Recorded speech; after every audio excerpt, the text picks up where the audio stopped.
Здраво од вториот подкаст на ЛИД, наменет за политичка едукација на млади и на граѓани. За вториот подкаст ќе зборуваме за што сакаме, односно гласот на младите во изборните програми, односно што сакаат младите, колку се застапени во изборните програми, кои се нивните приоритети, колку тие приоритети се пресликани во програмите на политичките партии, посебно што во ексме на локалните избори кои што ќе бидат во октомври, па една интересна тема да ја зборуваме со млади луѓе кои што се дел од можеби општествените текови, невладиниот сектор и активизмот, би рекол.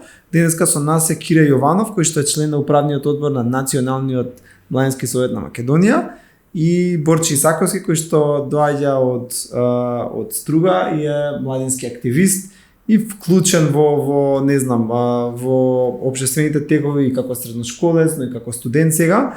Дечки, здраво. Драго ми е што ќе разговараме за една интересна тема. Спремни сте за тешки прашања? Секогаш. Ептен.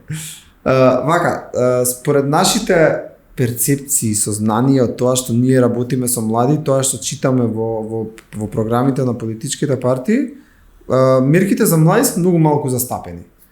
Сега, Борче, ако сите, а и од друга страна, некако младиве информираноста пред да гласаат не е со намера да ги прочитаат програмите. Па тезата е дури 100% од програмата на партиите да биде со мерки за млади, дали младите воопшто ќе ги прочитаат тие мерки? Фала ти, Иван, фала ти пред се за поканата и тебе и на ЛИД. Во однос на прашањето, мислам дека младите до сега не ги читале препораките кои што биле вклучени, кои што се поврзани со нив и кои што биле вклучени во програмите на кандидатите кои што излагале до сега на избори, а мислам дека и во моментов, дури да бидат 100% вклучени во сите програми, нема да бидат прочитани, и тоа е мислење кое што го делам поради тоа што на прво место, како што спомна, самата информираност кај младите не е на некое завидно ниво.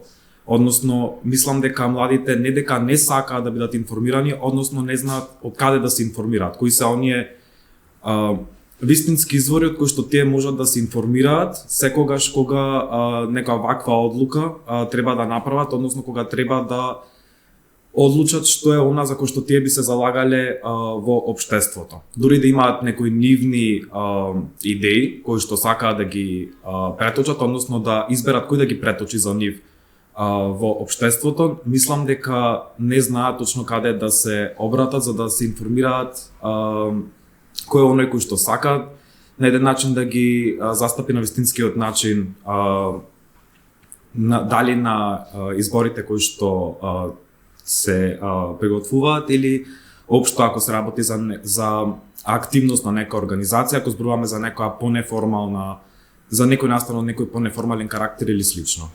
Океј, еве, ти имаш колку? 18-19 години, така? 20, да. 20. Да. И треба сега да гласаш за локални избори. А претпоставам и друштвото околу тебе на таа возраст. Така. Кога правите муабет во друштвото за гласање, за тоа ки идете да гласате, така, на кој начин се информираат твоите пријатели пред да гласаат? Искрено мислам дека не ни има некој информирање, како што реков, и тоа не е само до самите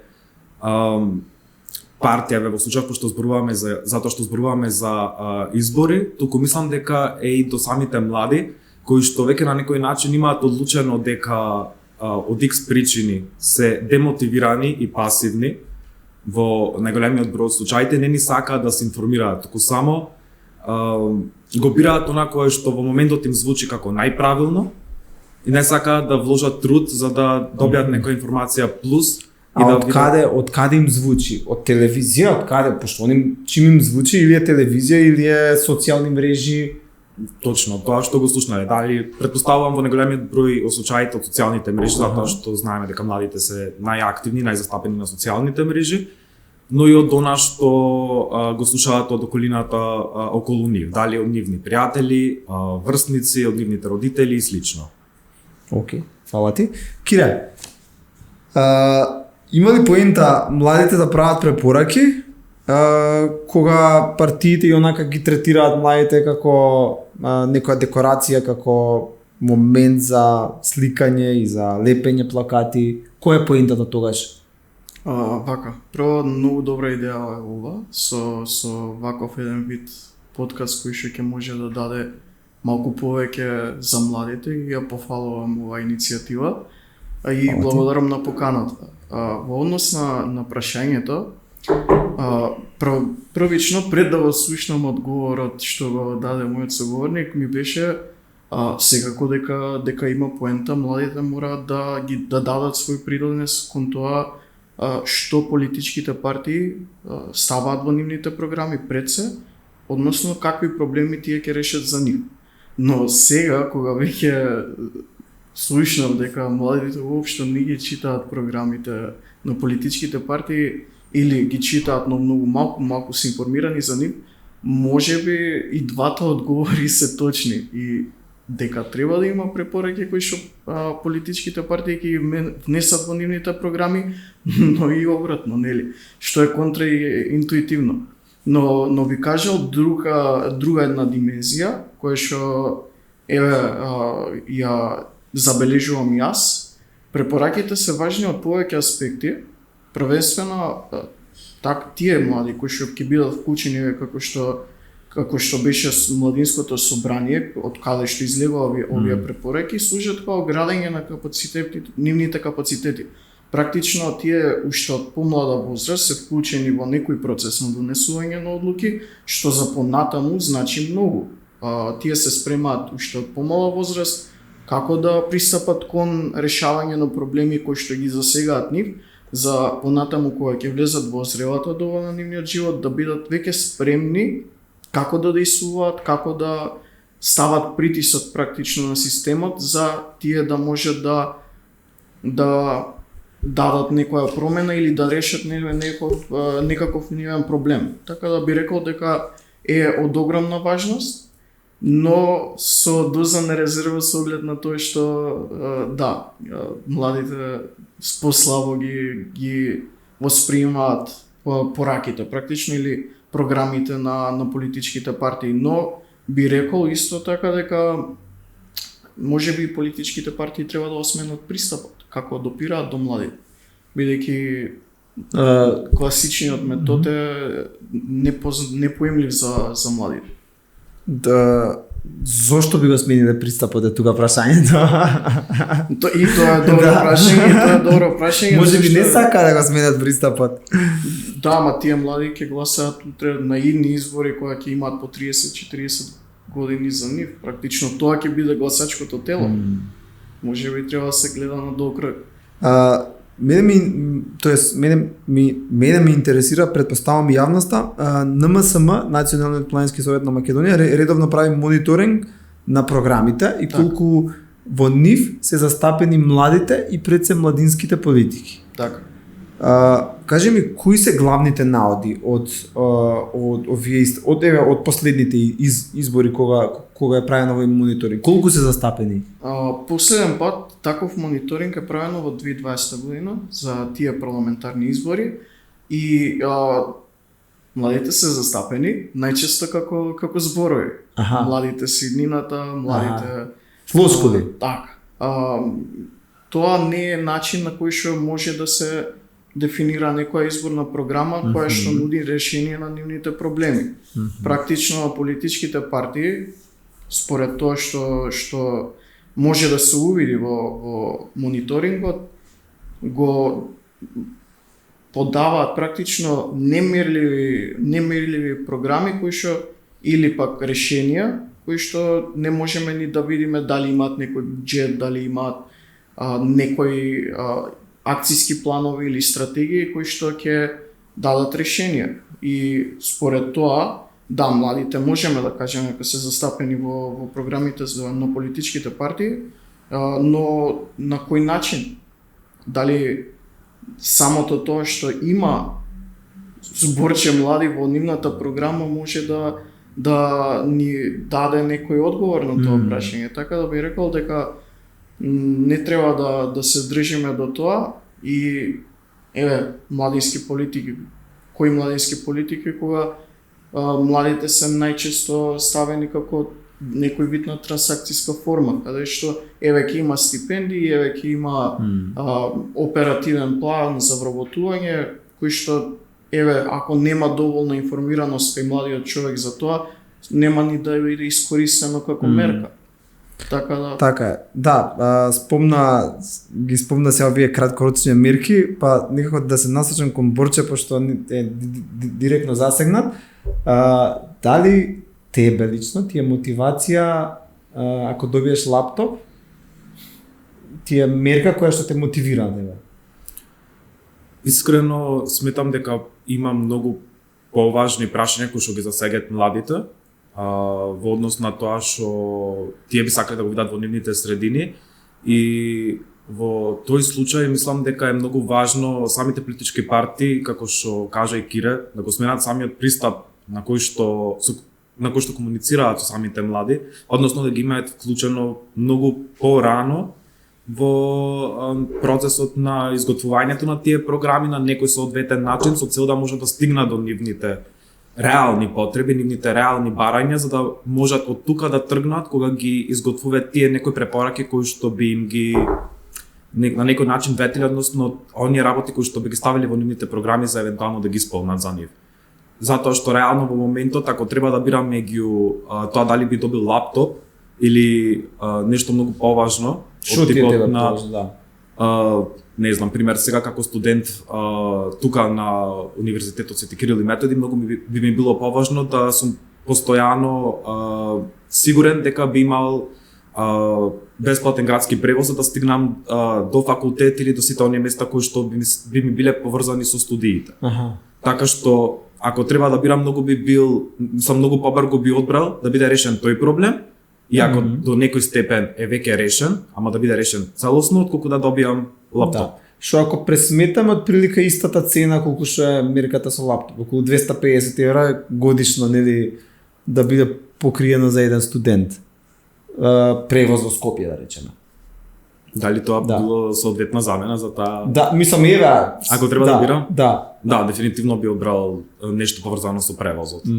Океј, вака, ти беше учесник и во младинското собрание, кое што го организиравме, каде што се собра 50 млади од цела земја и низ еден интересен процес можеа да ги дадат своите предлози за што сакаат да видат во програмите на политичките партии. Така. Сега, зошто ние тоа го направивме? Го направивме зашто партиите кај нас имаат многу тесен процес за тоа како ги прават мерките, многу лимитирачи, ги влечат од своите партиски тела. Нема широка консултација кај што луѓето кои што можеби не се у партија, а кои што сакаат и имаат што да кажат, може да кажат. Кажи ми, како беше твоето искуство да направиш препораки и да дадеш препораки со оглед на тоа што рече дека твоето друштво не е информирано, немаат мотивација да прочитаат, така што од аспект на млад човек како влијаеше тоа врз тебе? Искрено, општо за мене беше едно прекрасно искуство од повеќе причини.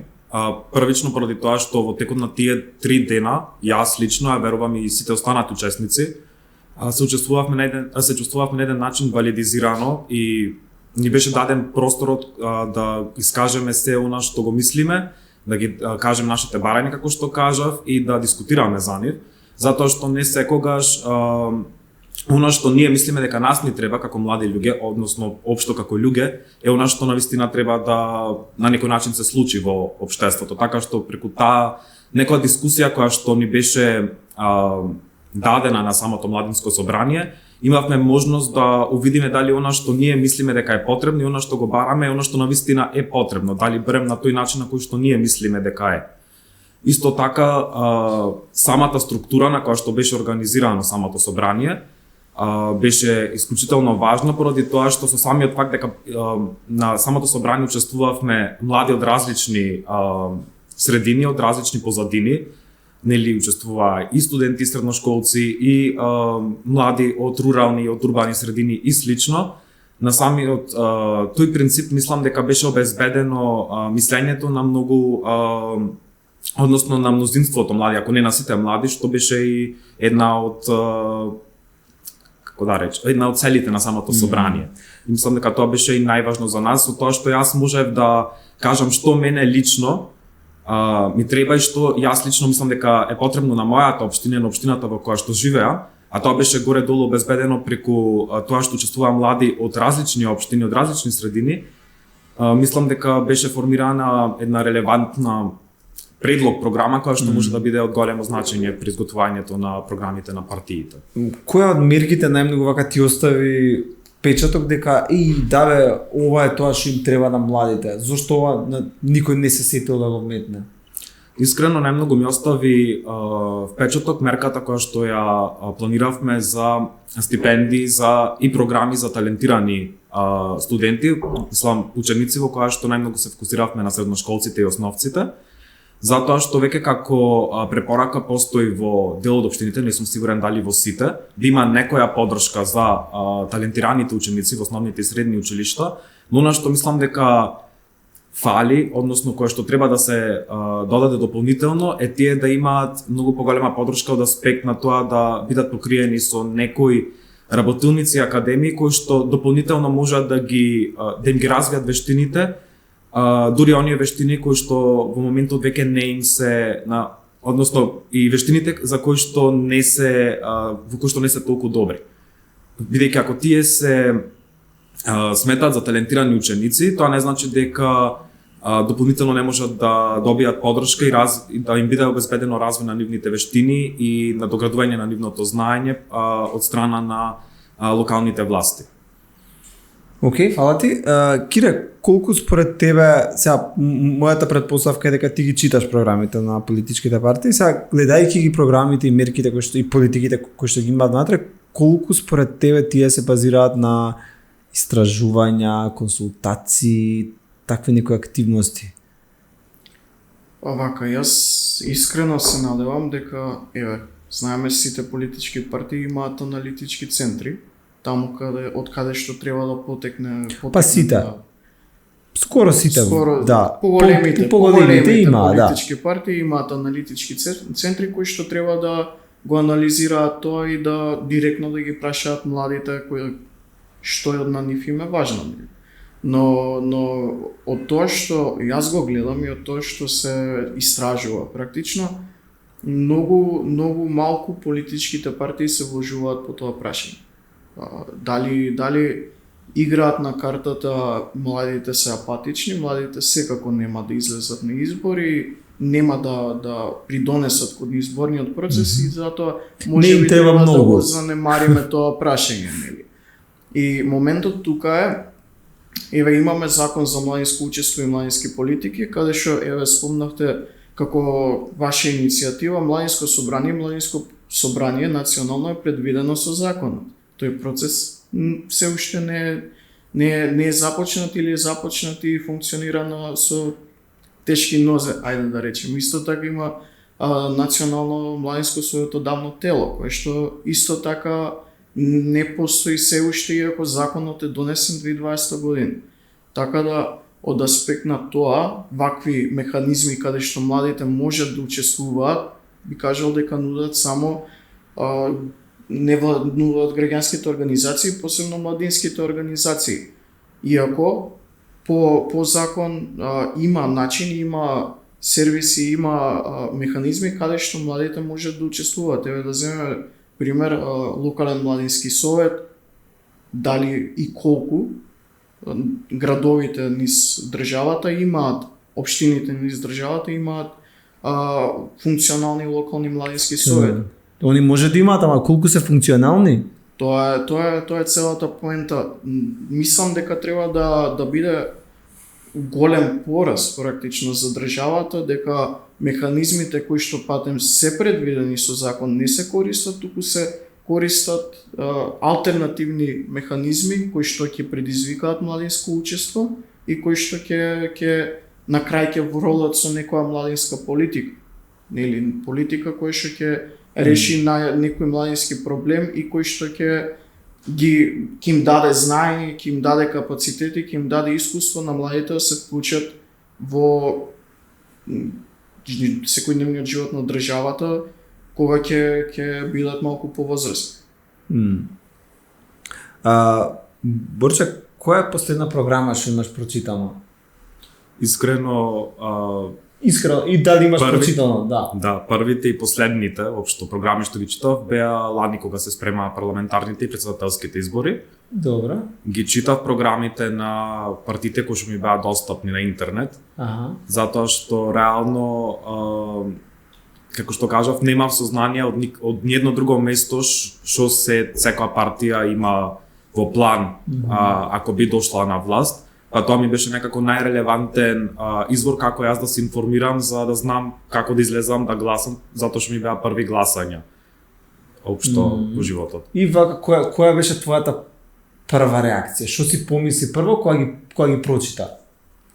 Искрено забележав дека не секоја, па дури можам да кажам дека и повеќето програми не беа доволно јасни за мене. И можам да кажам слободно дека ми требаше многу време и многу енергија за да можам да сватам што е тоа што секоја политичка партија го има во план за наредните 4 години доколку биде избрана на избори. Што ти фалеше на тебе како млад човек?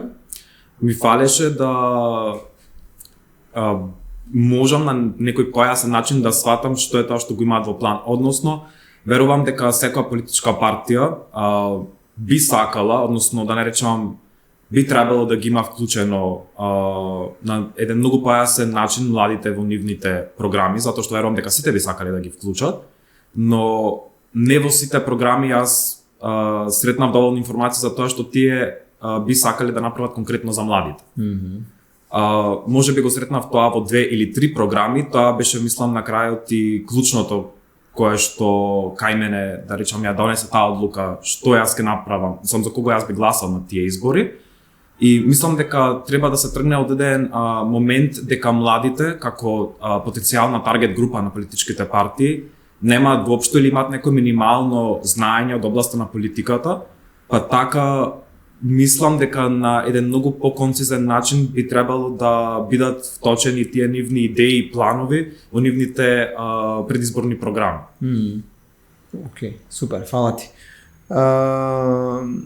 Кире, која младинска политика треба да биде застапена во сите програми? Што е тоа што не смее да се испушти? Може неколку. Може. 3, максимум 3.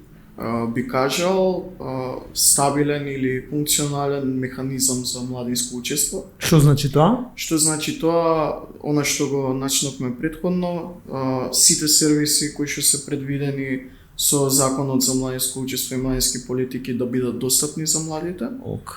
Од аспект на младински совет, канцеларија за млади при општината, службеник за млади, кој што ќе знае дека е службеник за млади. Младински центри, буџет за млади. Најчесто се случува, има општини, примери на општини кај што службениците за млади кои што се не ни знаат дека се именувани за таа функција, туку работат нешто сосема друго по систематизација во општината. По тоа би рекол образование. Знаеме дека ќе го земам високото образование. Од буџетот за образование, за високо образование се одвојува 10%. Ако ние сакаме квалитетно образование или ако младите сакаат квалитетно високо образование, тој процент треба да биде поголем. Или тоа на ниво на државен буџет е 0,2-0,3%, што значи дека нашиот квалитет на образование што ги прави младите практично неинформирани и неспремни за влез во нивната зрелост и стабилна работа и се што оди понатаму, ни недостасува. Не може да се добие квалитетно образование со толку низок процент на средства кои што одат во високо образовните институции. И 3? И би рекол инклузија. Ги споменавме младите од руралните средини, младите од маргинализираните групи кои што практично немаат никаков допир со можности да ги решат нивните проблемите со кои што тие се соочуваат во нивните заедници. Практично доколку млад човек од градска средина има многу повеќе можности да се вклучи и да биде слушнат отколку млад човек од рурална средина. дури се случува, еве ќе дадам пример, немаат ни превоз како да стигнат до некое место. Тоа не треба да биде така. Би кажал дека се потребни многу повеќе, не можам само да издвојам толку. Да, доволно е. Да, интересно е со Законот за младинско учество и политики што беше голема надеж во 2020 кога се донесе, а сега колку посто од законот е реализиран според податоците на НМСМ? 11% беше? Секоја година се врши мониторинг и секоја година би кажал и последниот е полош од претходната. Така, се намалуваат бројките за сервиси, се намалуваат буџетот кој што треба да е 0,1 на ниво на држава, 0,3 на ниво на општина, се намалува или се користат средства кои што, ајде да речеме, општината организира концерт на плоштадот и го користи буџетот за млади како да е тоа некоја манифестација од младински карактер. И би рекол дека е многу ниска имплементацијата на закон. Океј. Борче, поставаме прашање за тебе. Кои се чекорите што еден млад човек треба да ги направи за да биде информиран пред да оди да гласа? На прво место мислам дека општо мора да стане свесен зошто е важно да излезе на избори, затоа што барем во моето обкружување, во моје искуство, многу е често мислењето дека нема воопшто никаква важност, дека нема воопшто никаква поента да се излезе воопшто на избори да се гласа, дека самата таа постапка не може никако да влијае ни на текот на самите избори, ни на тоа што ќе се случи по изборите. Затоа што мислам дека колку и да се демотивирани самите млади поради тие причини кои што веќе постојано ги слушаме, кои што се скроз валидни, мислам дека она кое што е доста важно е младите да не прекинат да се трудат, затоа што дури да има повеќе неуспешни обиди за да се донесе некоја промена во општеството од нивна страна, евентуално доколку таа промена е доволно важна и доволно прифатена од мнозинството, на некој начин барем некој момент ќе мора да промени од самиот тек на функционирањето на еден систем, така што тоа мислам дека најдобро би се направило доколку тие одлучат дека нивното мислење значи, а во случајов тоа би го направиле со тоа што би излегле на самите избори. Кога веќе ќе одлучат дека ќе излезат на самите избори, мислам дека е доста важно да го направат тоа што го зборуваме цело време, односно да се информираат што секоја партија може да понуди за нив, односно што сака да им вети, за да можат на некој најрационален начин да се информираат кој е најправилниот избор кој што може да го донесат. И веќе кога ќе бидат одлучени дека би излегле на избори и информирани и одлучени за кого би гласале, мислам дека мора да се вклучат и во самиот процес на мотивирање на оние околу нив, дека како што кажа барем во моето обкружување се соочуваме со таква некоја пасивност и таква некоја демотивација на младите, така што мислам дека поединци кои што на еден начин веќе имаат сватено зошто е важно да младите бидат вклучени во заедницата и да не се откажуваат колку и да има демотивирачки пречки, да пробаат да ги мотивираат и нивните врсници да го направат истото. Океј, фала ти. И Кире, последно прашање. Кога партиите веќе не ги вклучуваат младите и у консултации и у препораки, што е тоа што младите може да го направат како притисок за да нивниот глас биде дел од некоја програма? Треба да се образуваат политички, да бидат политични, да се обидат да излезат од апатијата и би рекол вешто да ја користат социјалните мрежи. Таков притисок може да се направи преку некоја кампања или пак еден вирален пост кој што ќе биде практично виден од политичките партии или од државата, партиите на власт, кој што ќе може да направи притисок и да предизвика да реагираат, пошто кај нас политичките партии функционираат не на база на структурно решање на проблемите, туку на база на реакција, и доколку се создаде некоја иницијатива која што ќе предизвика таква реакција кај нив, може да направи многу повеќе од колку што младите се свесни дека може да направи. Супер. Фала ти многу. Дечки, фала ви многу за муабетот, за тоа што споделивте од лична гледна точка, од искуството во работата, што вака споделивте информации кои што се насока на младите во екот на локалните избори. Се надевам дека ќе останеме во контакт и ќе се видиме во нека друга прилика. Фала ви уште еднаш. Благодарам.